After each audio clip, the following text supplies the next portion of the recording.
Another type of non-random sampling is using something called a subject pool. I'll explain what a subject pool is.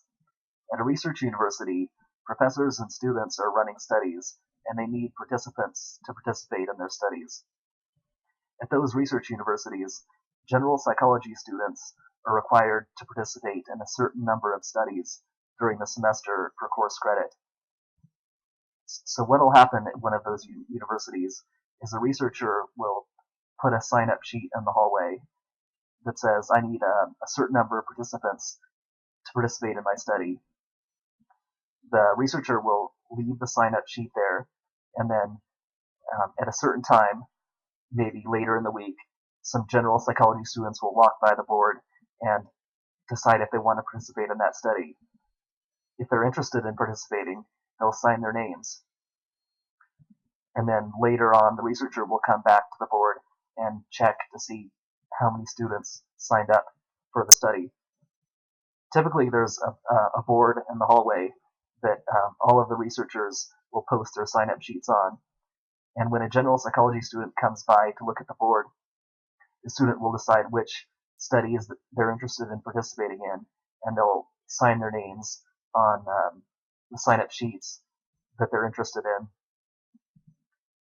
Using a subject pool is an example of non-random sampling because if you're recruiting students from a subject pool and collecting data from them to reach a conclusion about a larger population, you're not giving all members of that population an equal chance of being chosen, because only students who happen to be in that subject pool will be chosen.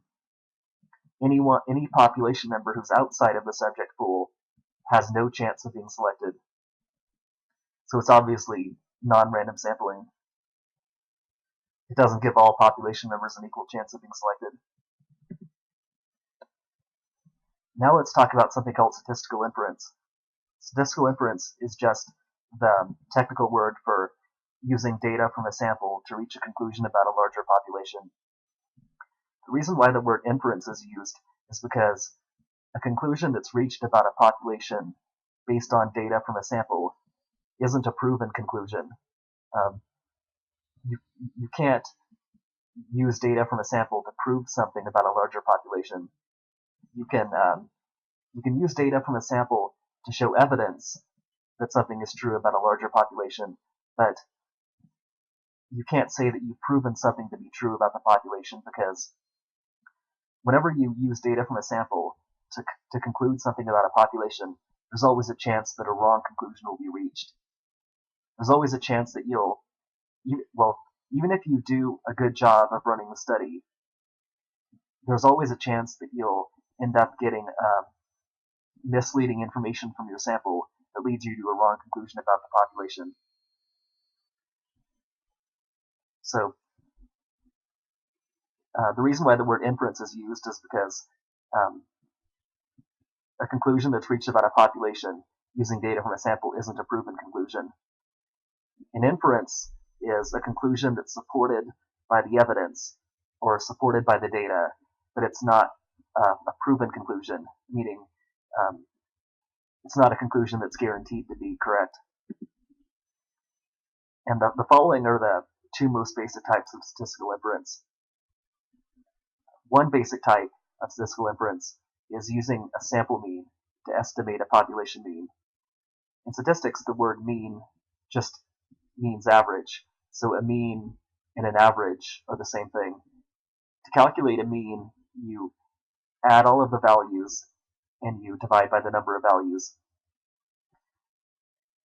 As a researcher, I might be interested in estimating the mean hours of sleep in the college student population. So if I wanted to actually calculate the average number of hours that college students in the US sleep per night, I would have to actually ask all 20,642,819 college students in the US how many hours of sleep they're getting, and then I would have to average all of those numbers. That's probably not possible. I can't collect data from all members of that population. But what I can do instead is select a sample of maybe a few hundred college students who live in the US and ask the people in my sample how many hours of sleep they're getting per night. I can then calculate the average or the mean of the people in my sample to estimate the mean of the entire population. I can calculate the mean hours of sleep that the people in my sample are getting to estimate the mean hours of sleep that the entire population is getting. And the mean of my sample isn't going to be exactly equal to the mean of the entire population because there's probably going to be my sample mean is probably going to overestimate the population mean or underestimate the population mean by at least a little bit, because any value that you calculate with a sample never perfectly estimates the value of the entire population. Another example is collecting data from a sample and calculating a percentage to estimate a percentage for the entire population. I might be interested in what percentage of the U.S. college student population lives with their parents. In order to actually calculate that percentage, I would have to ask every college student in the U.S. whether they live with their parents, and then calculate the percentage of people who live with their parents.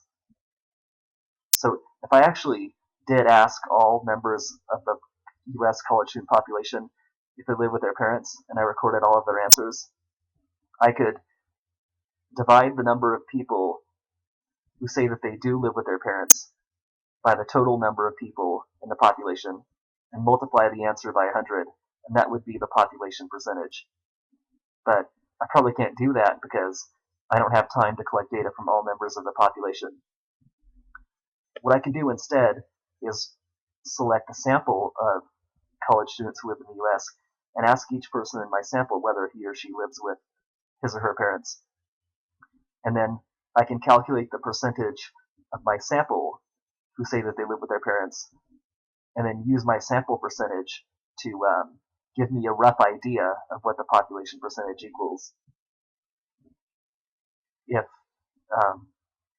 If half of my sample, meaning 50% of my sample, say that they live with their parents, that would suggest that the population percentage is somewhere near 50%. Now, I can't say that the population percentage is exactly 50% because, like I said, any value that you calculate with your sample is always off target by at least a little bit. Any value calculated with the sample isn't going to be exactly equal to the population value, but a value that you calculate with your sample can at least give you a rough idea of what the population value equals. In order to reach an accurate conclusion about a population, you want to collect data from a representative sample, and I'll explain what that means. A representative sample is a sample that has the same mixture of people as the entire population. So if the mixture of people in the sample is the same as the mixture of people in the entire population, then the sample is representative. And the reason why you want to have a representative sample is because the more representative your sample is, the more accurate of a conclusion you'll reach about the entire population. In other words, the closer the mixture of your sample is to the mixture of the entire population, the more accurate of a conclusion you'll reach about the entire population. Here's an example of why it's important to have a representative sample. If I'm doing a political poll and I want to know which person is likely to win an election, and I'm surveying people in the population, asking them who they're planning to vote for, I'll want the percentage of Democrats and Republicans in my sample to be close to the percentage of Democrats and Republicans in the entire population. For example, if I know that the entire population is 40% Republican and 60% Democrat, I'll want my sample to also be 40% Republican and 60% Democrat. I'll want my sample mixture to be the same as the population mixture, so that I'll reach an accurate conclusion about who's likely to win the election. If my sample is not representative, meaning if it includes too many Democrats or too many Republicans, I'm not going to reach an accurate conclusion. If my sample includes too many Democrats, my results will make it look like the Democrat is probably going to win, when actually the Republican might be ahead. If my sample includes too many Republicans, my data will make it look like the Republican is going to win, when actually the Democrat might be ahead. But if my sample includes the same mixture of Democrats and Republicans that the entire population has, then my sample will give me an accurate idea of who's likely to win the election. Here's another example of a representative sample. If a university is 20% freshman, 30% sophomore, 35% junior, and 15% senior, a perfectly representative sample would also be 20%, 30%, 35%, and 15%. If the sample happens to have 100 students, then the sample would have to have 20 freshmen, because that's 20% of the sample. It would have to have 30 sophomores, because that's 30% of the sample. 35 juniors would be 35% of this sample, and 15 seniors would be 15% of the sample. So if my sample of 100 people from this population included these numbers of people down here, then the sample would be perfectly representative, because the sample percentages would perfectly match the population percentages. The mixture of the sample would be exactly the same as the population mixture. I said that this would be perfectly representative, so the further off these numbers are from what we see here, the less representative the sample will be. For example, if this was 19, if this was 32, and this was 37, and this was 12, the sample would still be pretty representative, but it wouldn't be perfect, because it would no longer perfectly match the population. Now, if these percentages were way off, like 90 freshmen, 2 sophomores, 5 juniors, and 3 seniors, that would be a highly unrepresentative sample, because the mixture of the sample would be way off from the mixture of the population. So no sample is perfectly representative, but you want your sample to be as representative as possible, because the more representative your sample is, the more accurate your conclusion about the population will be. And there's things that you can do ahead of time when you're planning your study to increase the likelihood that you'll get a highly representative sample and that you'll reach an accurate conclusion about the population. One thing that you should do if you want to get a highly representative sample is use random sampling, because random samples tend to be more representative than non-random samples, especially if the sample size is large. Therefore, random samples tend to provide more accurate information about the population than non-random samples do. That's because they tend to be more representative. But why do random samples tend to be more representative than non-random samples? It's because random sampling gives all population members an equal chance of being chosen. And when all population members have an equal chance of being chosen, you tend to get a wide variety of people in the population, and you tend to get a balanced mixture of people in your sample. The reason why non-random samples tend to be less representative is because non-random samples often come from one convenient location, such as a subject pool, and people who are at the same location tend to be similar to each other. For example, a subject pool includes all general psychology students, and almost all of those general psychology students are freshmen and sophomores, Also, if I'm a professor who's trying to give out a survey to students at my university, and I use the students in my class as my sample, I'm probably the sample probably won't be very representative, because if I'm if I'm teaching a junior level psychology class, my sample will be all psychology majors and all juniors, so I won't have a very good variety of people. Um, my sample won't include a balanced mixture of population members, so it won't be very representative. So in general, the following is true. Non-random samples tend to be the least representative. Small random samples um, tend to be more representative, and large random samples tend to be the most representative. But this is a little bit oversimplified, because if a random sample is very small,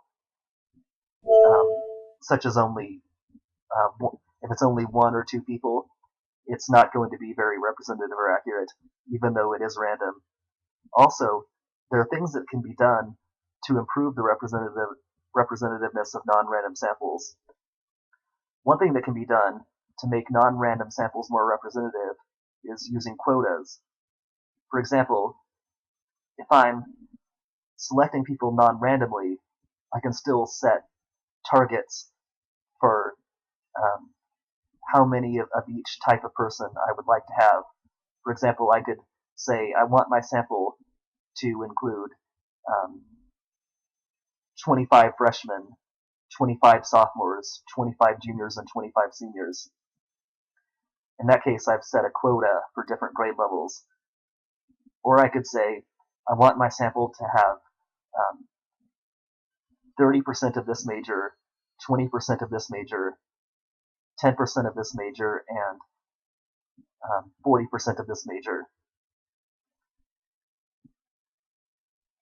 So by setting those targets and reaching those targets or those quotas, I can make my non-random sample more representative of the population.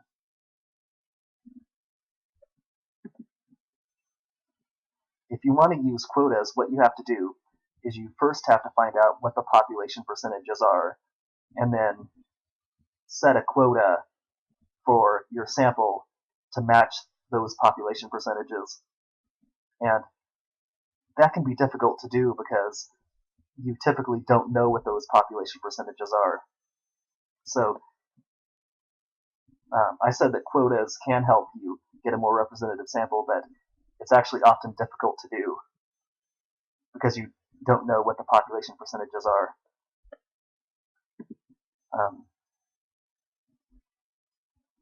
So here's some important points to remember. Even though random samples tend to be representative, the terms random and representative actually have different meanings. The term random sampling describes a certain process of sampling, or a certain sampling method. Random sampling is selecting people randomly. The word representative sample describes the desired type of sample that a researcher would like to have. It's a sample in which the mixture of the sample matches the mixture of the population. So random sampling is a process, and a representative sample is just the desired outcome of the sampling process. But like I said, random sampling tends to lead to a representative sample.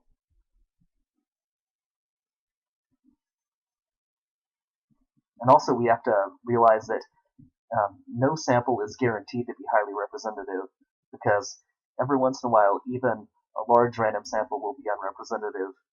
It might not happen often, but it will happen at least every once in a while, because whenever you randomly select a sample from a population, the people that you get in your sample always depends on chance. And when you depend on chance to get a representative sample, nothing is completely guaranteed.